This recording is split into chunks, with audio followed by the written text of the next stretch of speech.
Brought to you by Biz Analyst by खाता book. ना computer ना फाइल, अब टैली डेटा ऑन मोबाइल बिज एनालिस्ट के साथ।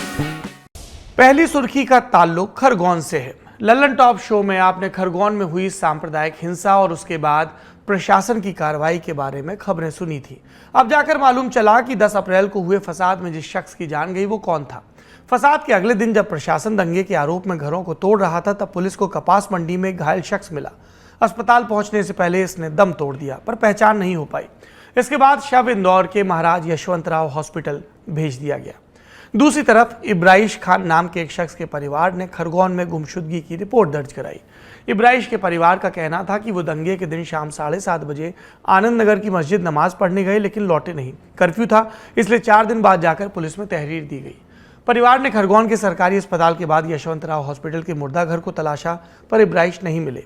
मामले ने मीडिया में तूल पकड़ा, तब जाकर पुलिस 17-18 अप्रैल की दरमियानी रात परिवार को लेकर इंदौर आई और एक बार फिर MY अस्पताल के मुर्दा घर में तलाश की गई।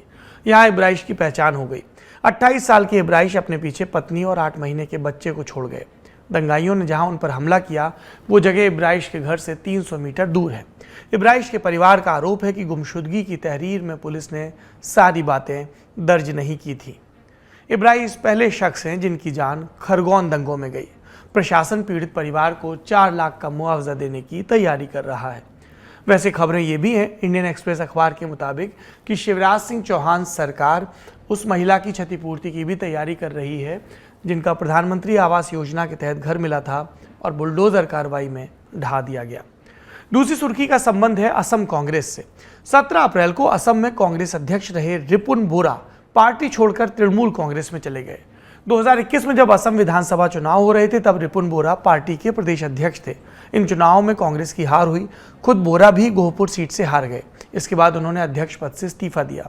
हाल में उन्होंने राज्यसभा सीट के लिए नामांकन भरा था, लेकिन कांग्रेस AIUDF से गठबंधन पर अंतिम निर्णय नहीं ले पाई और बोरा ये चुनाव भी हार गए। दर्शक जानते ही हैं कि असम कांग्रेस से लगातार बड़े चेहरे बाहर हो रहे हैं। 2021 के ही अगस्त में सुष्मिता देव ने भी पार्टी छोड़ तृणमूल कांग्रेस को चुन लिया था। तीसरी सुर्खी का संबंध है नए सेनाध्यक्ष से। मौजूदा सेनाध्यक्ष जनरल MM नरवणे 30 अप्रैल को सेवानिवृत्त हो रहे हैं। इनकी जगह लेंगे lieutenant general Manoj Pande. General Pande सेना की कोर ऑफ इंजीनियर्स से पहले अफसर हैं जो सेनाध्यक्ष के पद तक पहुंचेंगे। फिलहाल वो उप सेनाध्यक्ष हैं।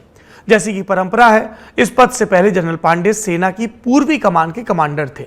दर्शक जानते हैं कि सेना में सबसे एक्टिव कमान है उधमपुर स्थित उत्तरी कमान, लेकिन एक सेनाध्यक्ष के लिए पूर्वी कमान के अनुभव को बहुत वजन दिया जाता है, क्योंकि ये कमान पूर्वोत्तर में उग्रवाद से लेकर चीन से लगी वास्तविक नियंत्रण रेखा तक की निगरानी करती है।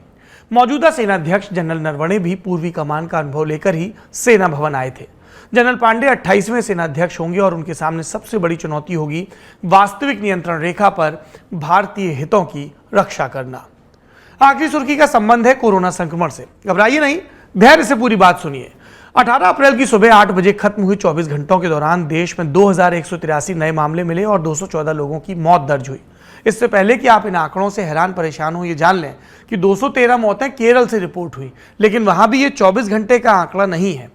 दरअसल केरल बीते कई हफ्तों से मौत के बैकलॉग को आंकड़ों में शामिल कर रहा है। कोरोना के कारण जान गंवाने वाले ऐसे लोगों को अब सूची में शामिल किया जा रहा है जो पहले आधिकारिक आंकड़ों का हिस्सा नहीं थे। लेकिन केरल ने बीते 5 दिनों में आंकड़े नहीं दिए। वो सब इकट्ठा होकर आज की सूची में आ गए तो आंकड़े अचानक ऊपर चले गए। अब केंद्र सरकार ने केरल सरकार से कहा है कि रोजाना आंकड़े जारी किए जाएं।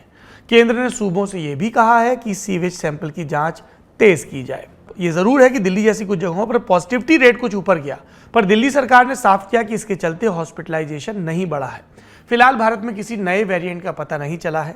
एक्सपर्ट्स ने यह भी कहा है कि ओमिक्रॉन वेरिएंट के चलते आबादी का बड़ा हिस्सा कम से कम एक बार संक्रमित हो चुका है, इसलिए महामारी का पुराना दौर लौट आएगा, ऐसा कहने के लिए पर्याप्त आधार अभी नहीं है। वैसे अलग अलग जगहों पर एहतियाती कदम उठाए जाने लगे हैं। दिल्ली डिजास्टर मैनेजमेंट अथॉरिटी 20 अप्रैल को एक बैठक में राजधानी को लेकर फैसला लेने वाली है और यूपी सरकार ने दिल्ली से सटे राष्ट्रीय राजधानी क्षेत्र और राजधानी लखनऊ में मास्क को अनिवार्य कर दिया है। अब दिल्ली सटे क्षेत्र कौन से हैं? नोएडा, गाजियाबाद, हापुड़, मेरठ, बुलंदशहर, बागपत और लखनऊ राजधानी प्रदेश की। ये सुर्खियां थी। अब चलते हैं दिन की बड़ी खबर की तरफ।